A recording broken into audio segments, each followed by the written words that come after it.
চুপ করে বসে থাকবো না মঙ্গল। এতে রাজার দিন যে স্পর্ধা বেড়ে চলেছে, এবার অত্যাচারীর বিরুদ্ধে আমাদের মাথা তুলে দাঁড়াতে হবে।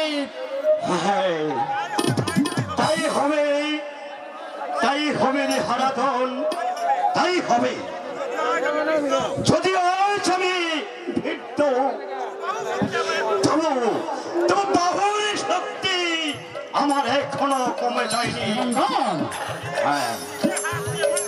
যে হাত দিয়ে 15 বছর আগে ওই শয়তানদেরকে আমি সরিষ্টা করেছিলাম,